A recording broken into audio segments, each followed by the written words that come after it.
இனி அது நடக்காது. அந்த மீதியானியரை கர்த்தர் உன்னுடைய கையில் தந்திருக்கிறார். ஜெபிக்கிற தேவ பிள்ளையே, கண்ணீரோடு விதைக்கிற உள்ளமே, இன்னைக்கு வரை விதைத்த உன்னுடைய கையில் அந்த சத்ருவை கர்த்தர் தந்திருக்கிறார். விசுவாசிக்கிறீங்களா? ஹல்லேலூயா. ஓகே, இந்த சத்ருவை நிர்மூலமாக்குறதுக்காக இவர்கள் போகிறாங்க. ஹல்லேலூயா. ஆண்டவர் சொன்னார் எல்லாரும் கொண்டு போண்டா. சோத்திரம். ஹல்லேலூயா. எல்லாரும் கொண்டு போயினால் சொல்லுவாங்க நாங்களும் ஜெபித்தோம், அப்படிதான் கிடைச்சது. ஹல்லேலூயா. நான் வராமல் இருந்திருந்தால் இந்த விடுதலை கிடைச்சிருக்கிறார் என்று எல்லாரும் சொல்லியிருப்பாங்க. புரியுதா? ஹல்லேலூயா. ஒரு நாள் ஒரு பஸ்ஸில் ஒரு பாட்டி பிரயாணம் செய்து கொண்டிருக்கிறாங்க. பாட்டி பெஸ்ட்டுக்குள்ளால அந்த சீட்டு கம்பி உண்டு இல்லையா, சீட்டில் உள்ள கம்பி ஃப்ரெண்டு, அதில் பிடிச்சு கொண்டு இருக்காங்க. டிரைவர் பிரேக்கு ஸ்டியரிங் ரைட் சைடில் விட்டு கொண்டு போகும்போது வண்டி என்ன செய்யும்? நல்ல சரிவு. சரிதானா? இப்போ பாட்டி உள்ளால இருந்து இந்த கம்பியை பிடிச்சு இப்படி வலிப்பாங்க. ஹல்லேலூயா. அடுத்து லெஃப்ட் சைடில் விட்டு டிரைவர் வண்டி கொண்டு போகும்போது பாட்டி உள்ளா இருந்து இப்படி வலிப்பாங்க. ஹல்லேலூயா. அவன் அப்படி இப்படி வலிச்சு கடைசி பஸ் ஸ்டாண்டில் போனது. இந்த பாட்டி ஓடி போய் டிரைவர் பக்கம் போய் சொல்லுகிறா, ஐயா நான் இன்னைக்கு இதுக்குள்ளால இல்லாமல் இருந்திருந்தா இந்த பஸ் அந்த டேர்னிங்கிலே மறந்திருக்கும். ஹல்லேலூயா. நான் உள்ளே இருந்து அங்கோட்டு இங்கோட்டு பிடிச்சது கொண்டுதான் அந்த பாட்டுக்கு என்ன நோய் என்று உங்களுக்கு புரிந்து காணும். ஹல்லேலூயா. ஆமென். அதுபோல ஆமென். ஹல்லேலூயா. சபைக்குள்ளால எல்லாவருடைய கையில இந்த ரிமோட் ஆண்டவர் தரல. புரிகிறவர்களுக்காக நான் ஆண்டவருக்கு நன்றி செலுத்துகிறேன். ஹல்லேலூயா. நான் இல்லாவிட்டா அந்த ஜெபம் நடக்காது, நான் இல்லாவிட்டா சண்டே ஸ்கூல் நடக்காது, நான் இல்லாவிட்டா இந்த உபவாச கூட்டம் நடக்காது, நான் இல்லாவிட்டா கொயர் இல்லை. ஹல்லேலூயா. ஸ்தோத்திரம். உன்னை உண்மை உள்ளவன் என்று நம்பி கர்த்தர்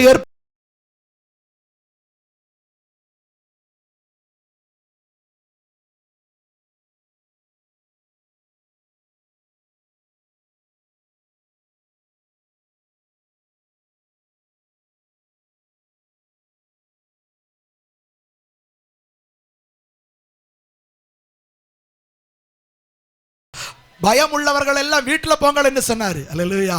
கொஞ்சம் பேர்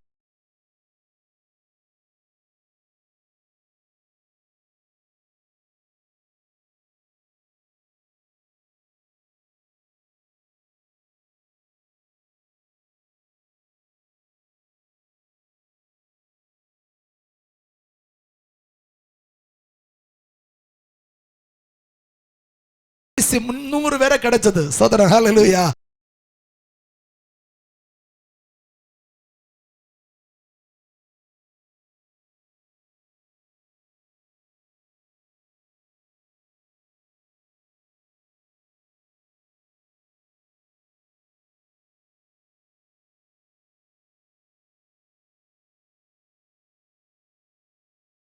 இல்ல. ஹல்லேலூயா. கிதயோன் சொல்லிருந்ததுக்கு அப்புறம் தான் கிதயோ ஊதின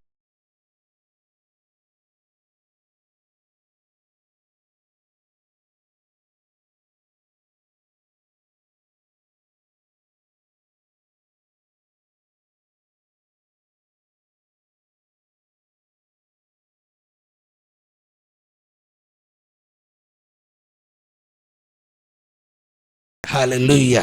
ஸ்தோத்திரம். ஆமென். கிதயோன் ஊதினதுக்கு அப்புறம் தான் நீ ஊத.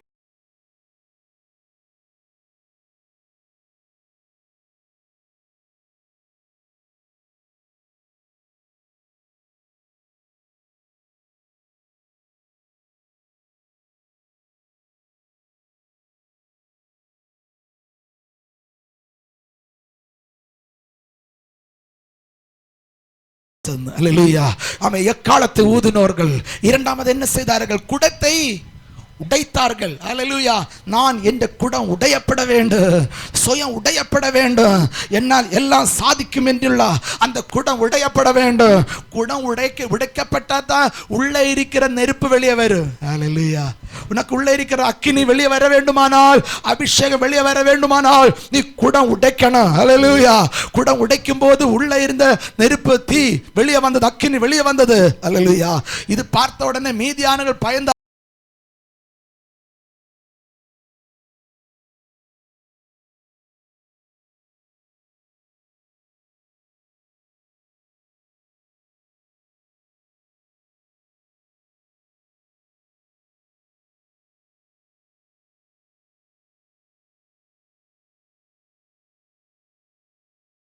வல்லமையை கர்த்தர் உன்னுடைய கையில் தந்திரு.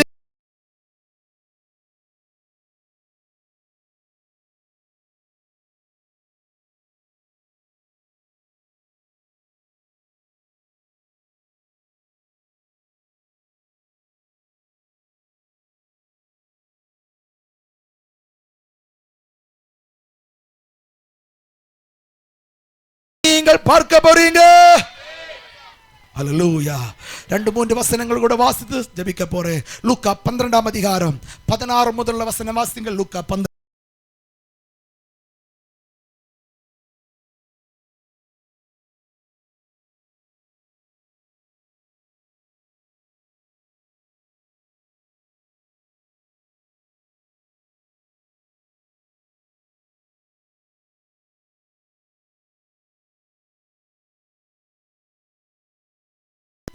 பெரிதாக கட்டி எனக்கு விளைந்த தானியத்தையும் என் பொருள்களையும் அங்கே சேர்த்து வைத்து பின்பு ஆத்மாவே உனக்காக அநேக வருஷங்களுக்கு அநேக பொருள்கள் சேர்த்து வைக்கப்பட்டிருக்கிறது, நீ இளைப்பாரி புசித்து குடித்து பூரிப்பாயிரு என்று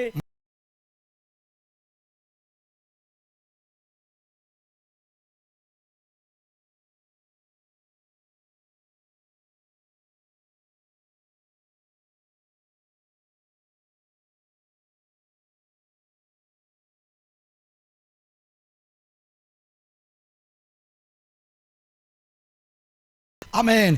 தேவனுடைய நாம நிமித்தம் அல்லாமல் சம்பாதிக்கிறது அது வீணாய்த்தான் போகும். புரியுதா உங்களுக்கு? உன்னுடைய சம்பத்து நிலைநிற்க வேண்டுமானால் அது தேவனுடைய நாம நிமித்தம் ஆயிருக்க வேண்டும். அல்லேலூயா. தேவனுடைய நாம நிமித்தம் இல்லாமல் அகந்தையோடு கூட நாம் ஏதாவது சம்பாதித்து வைத்தால் ஆண்டவர் கேட்கிறார், மதிகேடனே, உன்னுடைய ஜீவனை உன்னுடைய பிராணனை நான் இன்னைக்கு கேட்டால் நீ சம்பாதித்து வைத்தது. ஹல்லேலூயா. ஸ்தோத்திரம். மத்தியானம் வீட்டில் போய் சாப்பிடுறதுக்கு பிரயாசப்பட்டு கொண்டே இருக்கிறீங்க நீங்க. ஹல்லேலூயா. ஸ்தோத்திரம். ஆண்டவர் கேட்கிறா, இப்ப ஜீவன் போனா என்ன நடக்கும்? ஸ்தோத்திரம். ஹல்லேலூயா. உங்களை இருப்பதை ஜீவன் போனது